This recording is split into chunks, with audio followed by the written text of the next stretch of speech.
DRDO का हम एक नोटिफिकेशन देखेंगे और इस नोटिफिकेशन में 150 वैकेंसी के बारे में बात की गई है। 21 मार्च से आप अप्लाई कर सकते हो। 9 अप्रैल इसकी लास्ट डेट है। तो देख लेते हैं यहाँ पर। देखिए, ग्रेजुएट और नॉन जो ग्रेजुएट हो इंजीनियरिंग से और जो ग्रेजुएट हो नॉन इंजीनियरिंग सब्जेक्ट्स जैसे B com, B S C, B A, B C A, B B A और जो डिप्लोमा या ITI वाले हैं उन सब के लिए यहाँ पर अप्रेंटिसशिप की जो मतलब ये सब होते हैं तो इनको 1 साल का जॉब करनी पड़ती है, तो उनके लिए उसको बोला जाता है अप्रेंटिसशिप। तो उनके लिए यहाँ पर वैकेंसी निकली हुई है। अब यहाँ पर बात करते हैं कि ग्रेजुएट जो इंजीनियर, बीटेक या बी वालों के लिए निकली हुई है यहाँ पर। तो यहाँ पर इनके लिए 75 वैकेंसी है। किस फील्ड में निकली हुई है? मैकेनिकल प्रोडक्शन में, industrial production engineering, aeronautic, aerospace engineering, electricals और computer science, computer engineering, information science, technology, इन सब में निकली हुई है।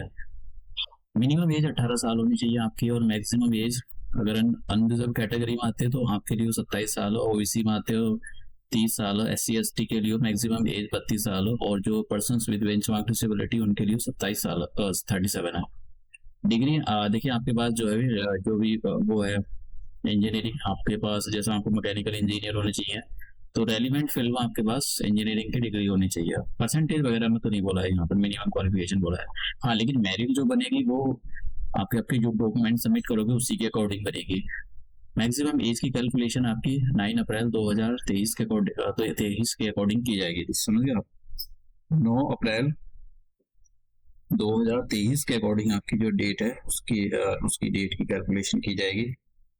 तो ये देख लेना, ये 9 अप्रैल 2023, 2024 नहीं है, यहाँ पर 2023 लिखा हुआ है। अब बात करते हैं यहाँ पर जो जिन्होंने जो नॉन इंजीनियरिंग सब्जेक्ट वाले होते हैं जैसे BA, BCom वाले, BSc वाले। तो यहाँ पर जैसे BCom वालों के लिए 10 वैकेंसी निकली हुई है। BSc chemistry, physics, math, electronics और कंप्यूटर के लिए यहाँ पर 5 वैकेंसी निकली हुई है। और BA वालों के लिए, BCA वालों के लिए, PBA वालों के लिए 5 वैकेंसी है। 5 वैकेंसी निकली हुई है।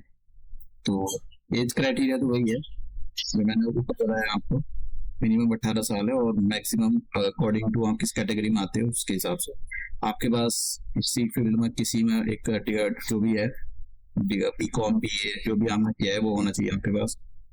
फिर यहाँ पर जिन्होंने डिप्लोमा किया हुआ, डिप्लोमा वालों के लिए भी यहाँ पर जो डिप्लोमा वो भी ट्रेनिंग की कैटेगरी में आते हैं। जिन्होंने अभी किया है वो ट्रेनिंग लेना चाहते थे उनके लिए भी निकली हुई है।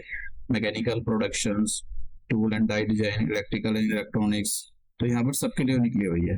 तो एज क्राइटेरिया तो सबके लिए सेम है और आपके पास डिप्लोमा होना चाहिए जो भी आपका रेलिवेंट फील्ड है जैसे कंप्यूटर साइंस में। उसके बाद में ITI का मतलब 10 के बाद ITI, ठीक है।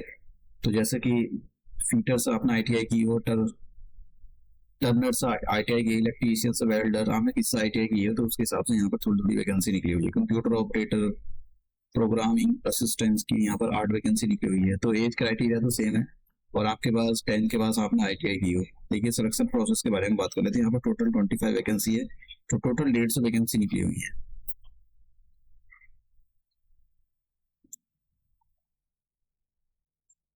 तो देखिए यहाँ पर ये दिया हुआ है कि भाई ये जो निकला हुआ है ये जो who candidate pass the year, जिसमें 2021, 22 और 23 3 सालों में जिन्होंने डिप्लोमा या बीटेक या BSc की है तो वो अप्लाई कर सकते हैं यहाँ पर।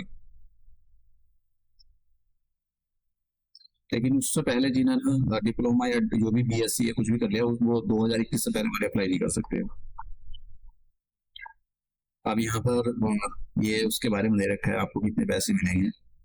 बस तो ज्यादा मिलने चाहिए 15,000 के अबाउट, इतने में क्या होता है, ये 9,000 रुपए पर मंथ, लेकिन कुछ फैसिलिटी भी शायद देते होंगे ये। अब कैसे अप्लाई करना है ये मैं आपको बता देता हूँ। आप डेट देख सकते हो यहाँ पर, ये सारी डेट है। आपका जो रिजल्ट है 16 मई को आपका जो है जो भी सिलेक्शन प्रोसेस जो होगा वो आप जो डॉक्यूमेंट सबमिट करोगे उसी पर एक मेरिट बनेगी और फिर हो सकता है इन्होंने बोला कि इंटरव्यू के लिए भी बुला सकते हैं। मेरिट बनी, फिर आपको मेरिट में ना पा गया तो फिर आपको हो सकता है कि इंटरव्यू के लिए बुला रहे कि भाई इंटरव्यू होगा आपका। तो इंटरव्यू में बेसिक चीजें पूछी जाती है, ये भी हो सकता है। तो अब देखते हैं कैसे अप्लाई करना है। देखिए, आपको DRDO की ऑफिशियल वेबसाइट पर आ जाना है, और आने के बाद ऊपर सबसे ऊपर देखिए कैरियर्स वाले पर, इस पर क्लिक करना है आपको। तो अब देखिए यहाँ पर ये डेट दी गई है, अप्रेंटिसशिप कैटेगरी अप्रेंटिसशिप है। अगर आपको एडवर्टाइजमेंट डाउनलोड करना है तो आप यहाँ पर क्लिक करोगे। अगर आपको ये एप्लीकेशन फॉर्म फिल करना है तो आप यहाँ पर क्लिक करोगे और आपके सामने ऐसा फॉर्म फिल हो जाएगा। आपको लॉगिन, अगर आपने मान लो रजिस्टर कर लिया आपने, आपको पहले आपको रजिस्टर करना पड़ेगा। अगर आप फर्स्ट टाइम अप्लाई कर रहे हो तो आपको रजिस्टर करना पड़ेगा, और उसमें अपना नाम, ईमेल, कॉन्टैक्ट, फोन नंबर, जो भी कुछ मांगेगा यहाँ पर रजिस्टर कर दे। उसके बाद में अपना यहाँ पर आपको रजिस्टर करना है और अपना जो फॉर्म है वो सबमिट कर देना है।